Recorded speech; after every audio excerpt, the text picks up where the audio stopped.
जगाला शांतीचा आणि समतेचा संदेश देणारे तथागत भगवान गौतम बुद्ध, विश्वरत्न परमपूज्य डॉक्टर बाबासाहेब आंबेडकर, ये आज़ादी झूठी है, देश की जनता भूकी है असं म्हणत 16 ऑगस्ट 1947 रोजी विधानभवनावरती मोर्चा काढणारे लोकशाहीर अण्णाभाऊ साठे, क्रांतीवीर लवजी वस्ताद साळवे, आरक्षणाचे जनक राजश्री शाहू महाराज, छत्रपती संभाजी महाराज, बहुजन प्रतिपालक छत्रपती शिवाजी महाराज, माता रमाई, माता भीमाई, माता सावित्री या सर्वच महामानवांना प्रथमतः मी विनम्र असं अभिवादन करतो।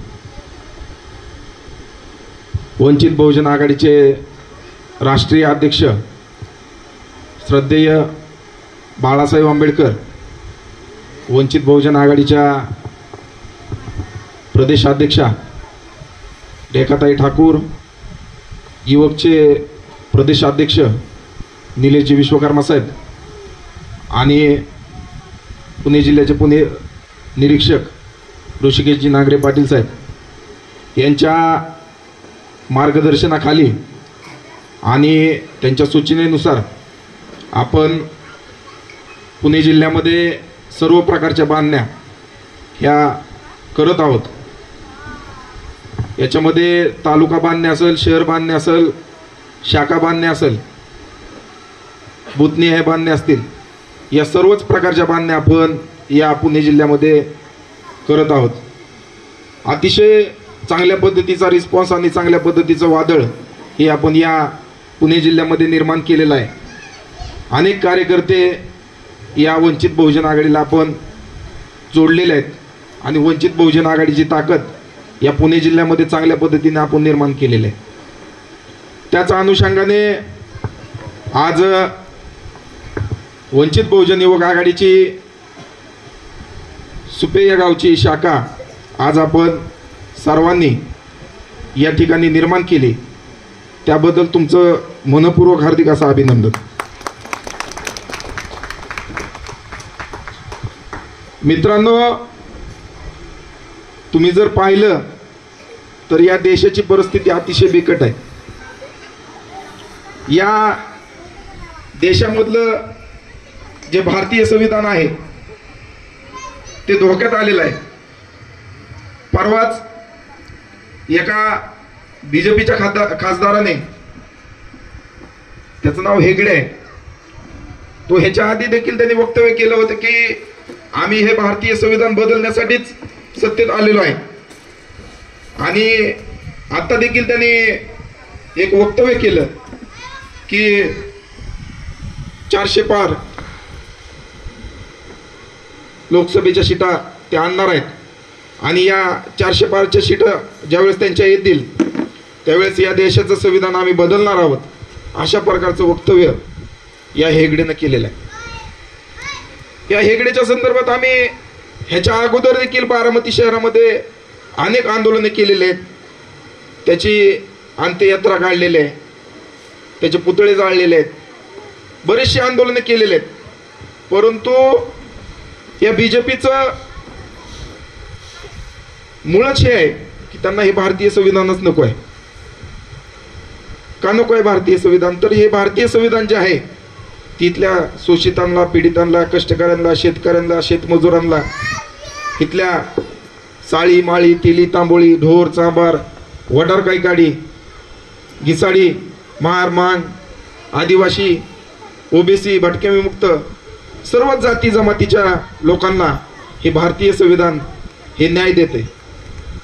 आणि आता कुठं आपल्या लोकांची प्रगती व्हायला लागलेली आहे आणि ही प्रगती या जातीवादी मनोवादी व्यवस्थेतील लोकांना बघवत नाहीये आणि त्याच्यामुळेच त्यांना हे संविधान नको आहे। आणि ही लोक जे आहेत ते वर्ण व्यवस्थेला मानणारे लोक आहेत। वर्ण व्यवस्था म्हणजे काय माहिती आहे का?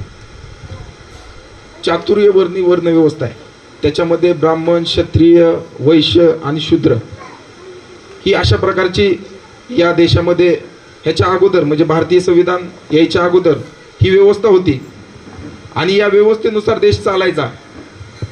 या ठिकाणी असणाऱ्या ब्राह्मणांनाच शिकण्याचा अधिकार होता, सर्व काही करण्याचा अधिकार होता.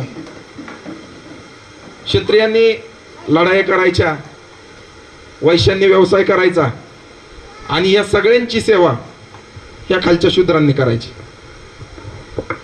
शूद्रांना शिक्षणाचा अधिकार नव्हता,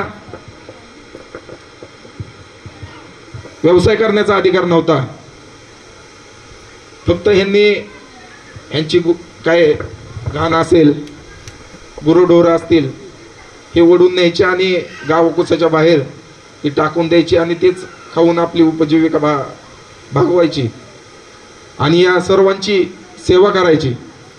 अशा प्रकारची व्यवस्था या देशामध्ये होती आणि हजारो वर्षाची जी व्यवस्था आहे ते विश्वरत्न परमपूज्य डॉक्टर बाबासाहेब आंबेडकरांनी निस्तनाबूत करण्याचं काम या ठिकाणी केलेलं आहे. आणि या देशामध्ये सर्वांना समता, समानता आणि बंधुता, न्याय आणि स्वातंत्र्य या भारतीय संविधानाच्या माध्यमातून दिलेलं आहे. आणि या देशामधल्या शोषितांना, पीडितांना, कष्टकऱ्यांना मुख्य प्रवाहात आणण्याचं काम या भारतीय संविधानाने केलेलं आहे. आणि मग आपली लोक या लोकांच्या मांडीला मांडी लावून बसायला लागली. आपली लोक प्रगती करायला लागली, चारचाकी गाड्यांमध्ये फिरायला लागली, बंगले बांधायला लागली, शिकून पोलीस अधिकारी, कलेक्टर, IAS अधिकारी, मोठ्या मोठ्या पदावरती आपली लोक जायला लागली. मग ह्या लोकांना हे पटत नव्हतं व त्यांची जी मानसिकता आहे ती आजही वर्णव्यवस्था मानणारी मानसिकता आहे. ते आजही या मनुची व्यवस्था या भारतामध्ये आणण्यासाठी सातत्याने प्रयत्न करत आहेत. भारतीय संविधान ज्यावेळेस लागू झालं आणि या देशाला स्वातंत्र्य मिळालं त्याचवेळी इथले RSS, BJPच्या लोकांनी शपथ घेतली की आम्हाला हे भारतीय संविधान नको आहे आणि हे आम्हाला बदलायचं आहे. आज त्यांच्या संस्थेला 100 वर्ष पूर्ण होऊन गेलेले आहेत आणि त्यांचं एकदम सिस्टमॅटिक काम झालेलं आहे.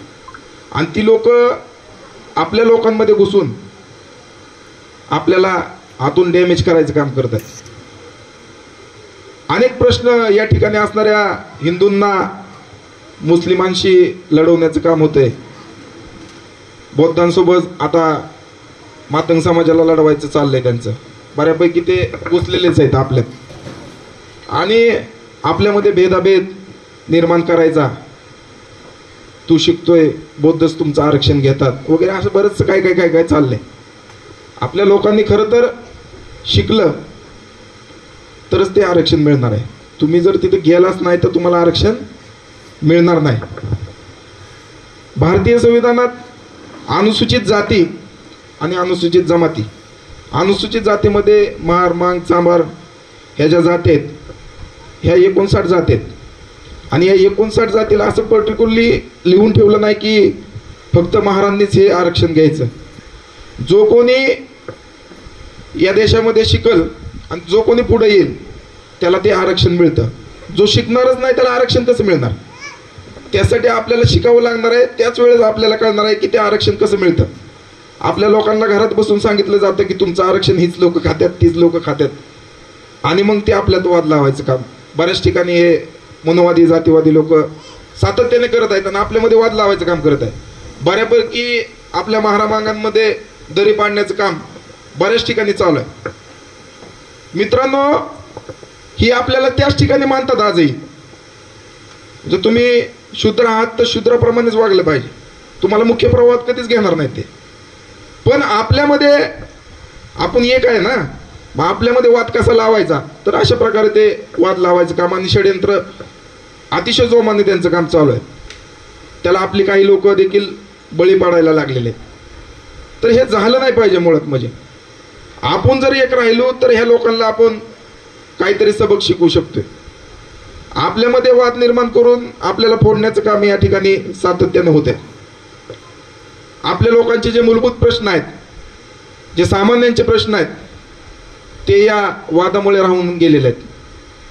तुम्ही जर सुप्रीम कोर्टाचे, हायकोर्टाचे जर जज बघितले किंवा कार्यालयातील अश्रेणीचे अधिकारी बघितले तर सगळे तुम्हाला उच्चवर्णीय लोक त्याच्यामध्ये दिसतील. आपली लोक कुठं असतात? लईतले शिपाई, क्लार्क, साध्या साध्या पदांवरती आपली असतात. चतुर्थ श्रेणीमध्ये आपली लोक आहेत, सफाई कामगार. आजही तीच लोक. बाबासाहेब आंबेडकरांनी ही जी काम आहेत ना आपली, आपण जी करतोय चतुर्थ श्रेणीतली, ती कामच नको करू म्हणले बाबासाहेब. ही सोडून द्या, आता तुम्ही शिक्षण घ्या आणि मुख्य प्रवाहाची कामं तुम्ही करा. त्यासाठी आपल्याला या मुख्य प्रवाहात येण्यासाठी इथं आरक्षण लागू केलं. आणि जी असमानतेची जी या देशामध्ये जी व्यवस्था होती ती निस्तनाबूत करून इथल्या शोषितांना, पीडितांना, कष्टकऱ्यांना या देशामध्ये समानता आणण्यासाठी आरक्षण दिलं. आत्ताच तुम्ही बघत आहात की मराठा समाज आज किती मेहनत करतोय आरक्षणासाठी. तरी देखील त्यांना या ठिकाणी आरक्षण मिळत नाही. त्यांच्या पाठीशी श्रद्धेय बाळासाहेब आंबेडकर आहेत. कारण विश्वरत्न परमपूज्य डॉक्टर बाबासाहेब आंबेडकरांनी त्याही वेळेस त्यांना आरक्षण दिलं होतं. 340 कलमामध्ये ती तरतूद करून ठेवली होती की इथल्या जे गोरगरीब मराठे आहेत, मराठा समाजाचे लोक आहेत, त्यांना देखील आरक्षण मिळलं पाहिजे. तशी देखील तरतूद त्यावेळेस बाबासाहेबांनी केली होती. परंतु त्यावेळेच्या काही नेत्यांनी बाबासाहेबांच्याच घरावरती मोर्चा काढला आणि आम्हाला हे आरक्षण नको आहे, आम्ही या देशामध्ये पाटील आहोत, मोठमोठे हे आहोत, आमची हे आहे, आम्हाला तुम्ही मागासवर्गीय करताय का? अशा प्रकारचे प्रश्न त्यावेळेस बाबासाहेबांना विचारण्यात आले त्यावेळेस आणि मोर्चा काढण्यात आला. पण आजची परिस्थिती जर तुम्ही पाहिली तर इथला मराठा समाज देखील मागास झालेला आहे आणि आज त्यांना देखील ती वेळ आलेली आहे. त्यामुळं बाबासाहेबांनी देखील अशी तरतूद केलेली आहे. त्यामुळे वंचित बहुजन आघाडीचा देखील या सर्व मागण्यांना त्यांच्या पाठिंबा आहे. कारण आपली लढाई हीच समतेची लढाई आहे. कोणीही मागे राहिलं नाही पाहिजे, अशा प्रकारची आपली लढाई आहे. त्यामुळे आपण अशा गोष्टीला पाठिंबा दिलाच पाहिजे. कारण कोणावरती जरी अन्याय होत असला तर तो आपल्याला सहन होणार नाही. सण याच्यासाठी होणार नाही असं मी म्हणतोय की कारण आपण 5000 वर्षाची गुलामी सहन केलेली आहे आणि आता कुठंतरी आपल्याला मुख्य प्रवाहात येण्याची वेळ आलेली आहे. जर गुलामी कोणावरती येत असेल किंवा त्याचे चटके कोणाला भाजत असतील तर त्याचं दुःख आम्हाला 100% होणार आहे. त्यामुळे आम्ही या सर्वांना देखील आम्ही पाठिंबा देत आहोत आणि त्यांना देखील मुख्य प्रवाहात आले पाहिजे, अशा प्रकारची भूमिका वंचित बहुजन आघाडीची आहे. या गावामध्ये तुम्ही या सुपेगावची युवकची शाखा खोलली.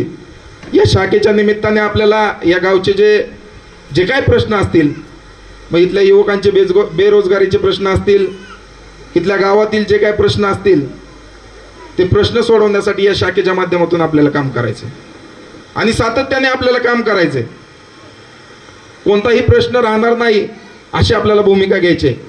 तुमच्या शाखेच्या वतीनं जर ते काही प्रश्न सुटले नाहीत तर आपली तालुक्याची बॉडी आहे, तालुक्याच्या बॉडीनं प्रश्न नाही सुटले तर आम्ही जिल्ह्याची बॉडी आहे आणि आमच्याही वतीनं प्रश्न जर सुटत नसेल तर आपल्या पाठीमागं श्रद्धेय बाळासाहेब आंबेडकर आहेत. त्यामुळं भ्यायची काही कारण नाही आहे. तुमचे 100% प्रश्न सोडवण्याचं काम आपण या वंचित बहुजन युवक आघाडीच्या वतीने करणार आहोत. परवाच आमच्या तालुक्याच्या बॉडीमध्ये आपल्या गावातील कुठे गेले प्रसिद्धी प्रमुख देंडे आणि देवराज कांबळे यांच्या आपण उपाध्यक्षपदी आणि त्यांची प्रसिद्धी प्रमुख म्हणून नियुक्ती केली. त्यांनी या गावामध्ये फ्लेक्स लावला, बरोबर ना? फ्लेक्स लावला आणि कोणीतरी जी काही लोक आहेत जे असमानता मानतात, कुणाला तरी खाली खेचायचं काम करतात, कुणाच्या तरी महापुरुषांबद्दल कधी आदर ठेवत नाहीत, तर अशा लोकांनी पोलिसांना फोन केले आणि त्याच्यावरती सांगितलं की त्या बॅनरवरती हजरत टिपू सुलतान यांचा फोटो आहे आणि तो बॅनर तुम्ही लावू देऊ. बरोबर ना? मी त्या तुमच्या API कोण पाटील आहे ना, त्या पाटीलांना फोन केला, त्यांना सांगितलं तुम्ही जो बॅनर काढायला लावताय किंवा ज्यांचा तुम्ही फोटो आहे याचं दुःख तुम्हाला होतंय ना, तर तुमच्यात जर हिंमत असेल ना म्हणलं तर त्या भारतीय संविधानात देखील त्यांचा फोटो आहे, तुम्ही काढून दाखवा. काढून दाखवा म्हणलं, तुमच्यात हिंमत आहे ना म्हणलं तर काढून दाखवा, बघू काढताय का तुम्ही. त्यांच्याकडे उत्तर नव्हतं. मी त्यांना दुसरं एक त्या ठिकाणी बोललो की त्यांचा फोटो लावायचा नाही असं कोणतं परिपत्रक तुमच्याकडे आहे का, किंवा तसा काही कायदा केलाय का? तुमचं BJP सरकार आहे ना, तसा काही कायदा केलाय का? जर नसेल केला तर त्यांना सांगा की तुम्ही तसा कायदा करा किंवा तसं परिपत्रक काढा. तुम्ही अनलिगली सांगचाल तर आम्ही नाही ऐकणार, तुम्ही चुकीच्या पद्धतीनं सांगचाल तर आम्ही ऐकणार नाही, आणि तुमची मनमानी आम्ही अजिबात सहन करणार नाही. याचं कारण असं आहे मित्रांनो, जिथं जिथं हजरत टिपू सुलतान यांचा आपण फोटो लावतो किंवा त्यांची जयंती करतो, ही काही लोक त्या ठिकाणी क्रॉस करण्याचा प्रयत्न करतात. बारामतीत देखील तसंच झालं, जयंतीलाच विरोध केला त्यांनी, पण आम्ही जयंती काढून दाखवली. अहो, तुमच्या ह्या व्यवस्थेलाच आम्ही कंटाळून या बंड करायला आम्ही उतरलेले लोक आहे. तुम्हाला मी प्रत्येक वेळेस मी सांगत असतो या लोकांना, संघर्ष करायची भीती कोणाला दाखवत आहे? संघर्षाने पेटलेल्या वस्तीत जन्म घेतलेली माणसं आहे आम्ही. त्यामुळं संघर्ष करायची भीती दाखवू नका हो. 5000 वर्षाची गुलामगिरी सहन करून आम्ही संघर्ष करत करत आज या प्रगतीपथावरती आहे. आणि तुम्हाला देखील आम्ही समता समानता बंधुता न्याय याचं तत्वज्ञान शिकवणार आहे. त्यामुळं आम्हाला संघर्ष करायला या लोकांनी लावू नये. या ठिकाणी सातत्याने हिंदू मुस्लिम या देशामध्ये वातावरण निर्माण करायचं आणि लोकसभेमध्ये सरकार आणायचं काम करायचं, हे सातत्याने चालू आहे. इथला दलित असेल, मुस्लिम असेल, या देशामध्ये असुरक्षित आहे, अन्याय अत्याचार सहन करतोय. पण यासाठी आपल्याला एकत्रित यावं लागणार आहे. इथल्या मुस्लिम समाजाला असेल, इथल्या दलित समाजाला असेल, आपल्याला एकत्रित यावं लागणार आहे. या चुकीच्या गोष्टीला विरोध करावा लागणार आहे.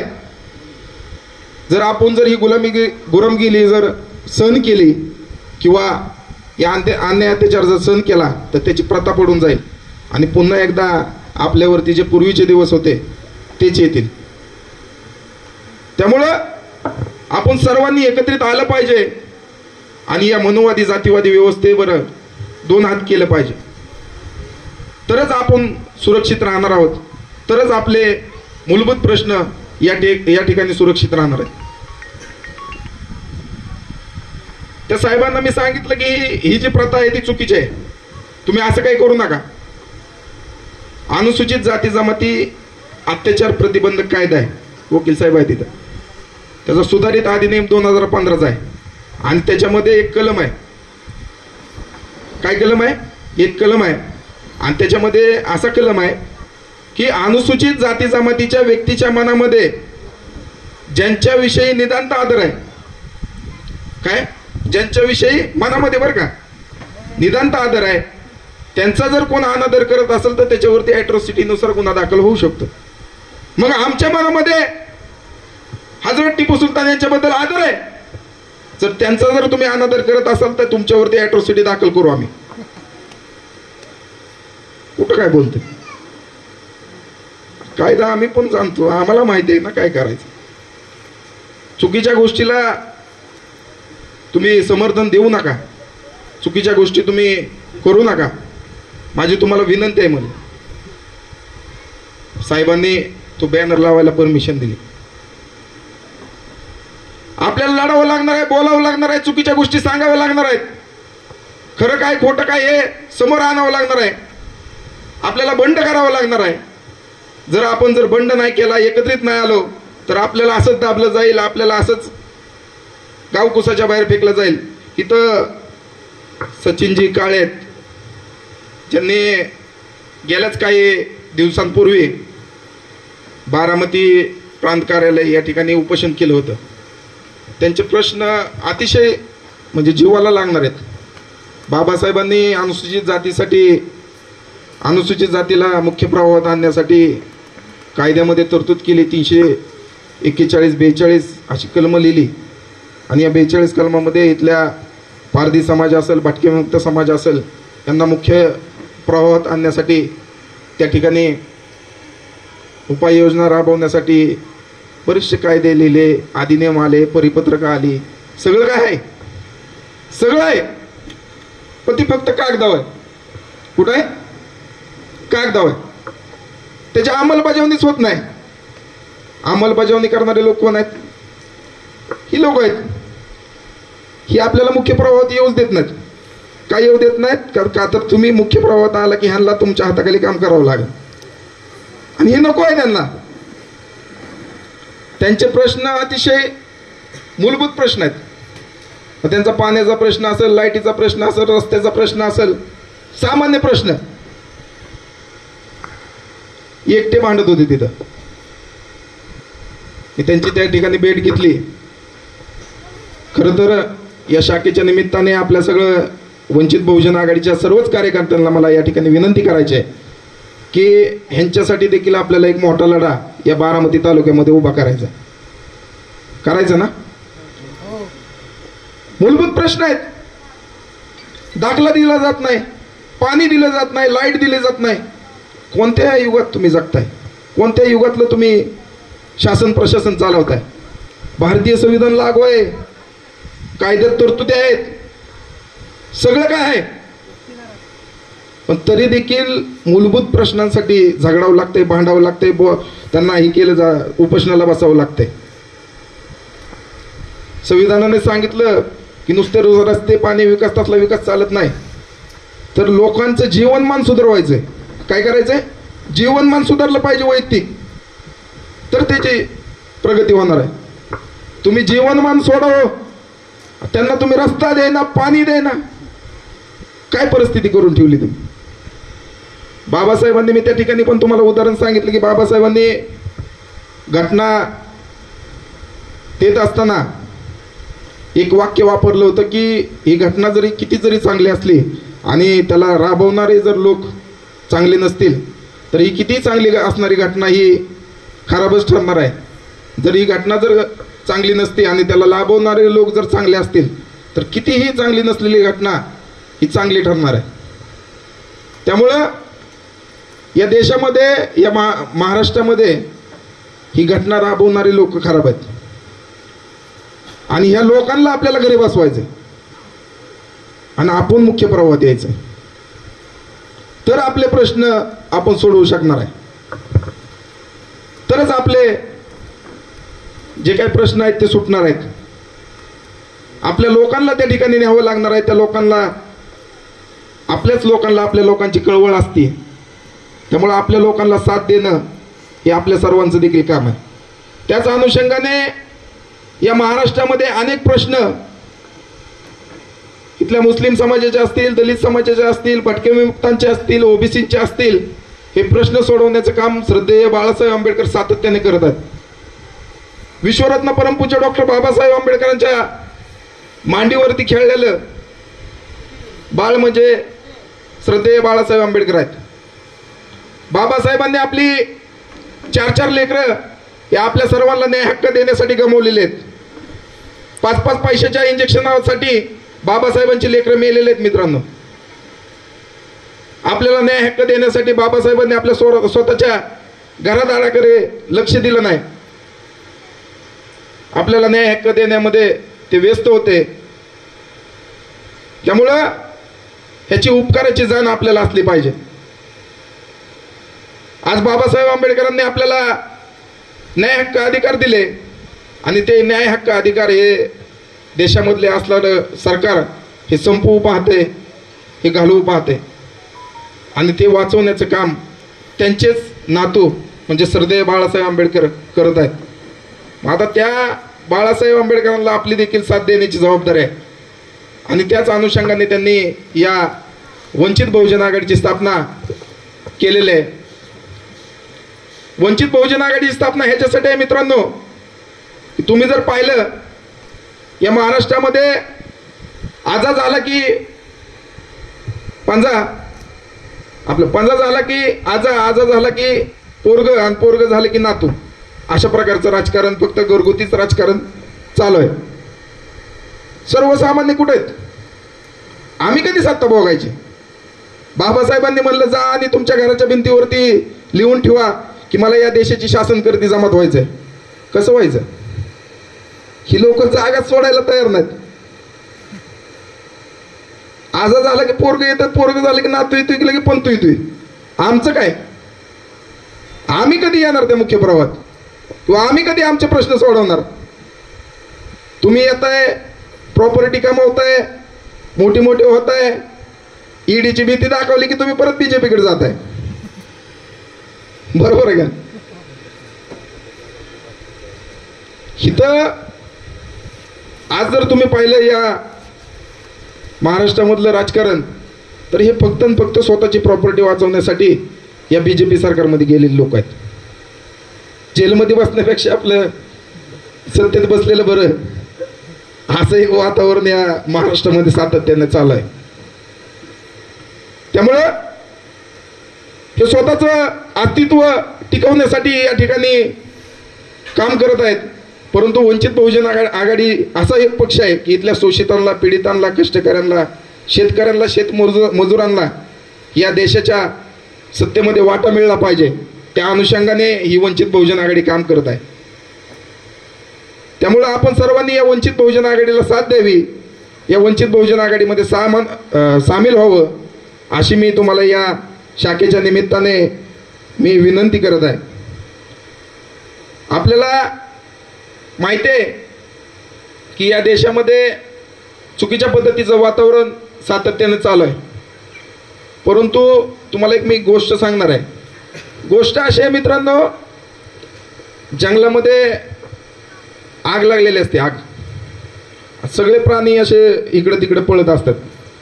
मग त्याच्यामध्ये एक चिमणी असते. चिमणी ती त्याच्या चोचीमध्ये त्या डावातलं पाणी घेते आणि तिथं नेऊन टाकत असते. आता सगळी पळतात इकडे तिकडे, एकटी चिमणीच ती आग विझवायला त्या ठिकाणी धावपळ करत असते. त्या ठिकाणी एक वाघ येतो आणि म्हणतो, अगं चिमणे तू जा, तुझा जीव वाचव, कुठं पाणी आणून ते आगीमध्ये टाकते, तुझ्या आगी त्या पाण्याने काय ती आग विझणार आहे का?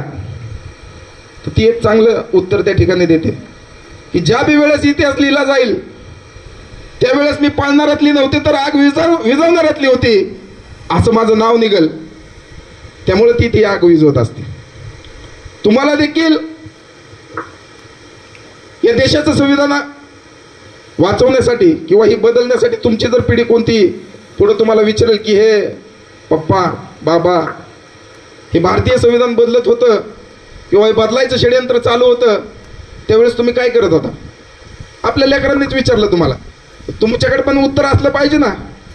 मी पळून गेलो होतो, पोलिस आली होती माझ्या मागं, मी तिकडे लपून बसलो होतो, अशी उत्तर द्यायची का? तर ही उत्तरं देण्यासाठी तुम्हाला रस्त्यावरती उतरावं लागणार आहे, संघर्ष करावा लागणार आहे. आणि त्यावेळेस आपल्याला मोठ्या ताकदीनं आणि जोशाने तुम्हाला सांगता आलं पाहिजे की मी त्यांना निडरपणे त्यांच्यामध्ये उभा होतो आणि संघर्ष करत होतो. तरच तुमचं त्या ठिकाणी ते मुलावरती देखील त्या पद्धतीचे परिणाम होणार आहेत. नाहीतर तुम्ही देखील गुलामीत गेला आणि मुलगा देखील गुलामीतच जाणार आहे. त्यामुळे आपण सर्वांनीच या ठिकाणी संघर्ष केला पाहिजे. अशा प्रकारचं या ठिकाणी मला तुम्हाला या शाखेच्या निमित्ताने सांगायचं आहे.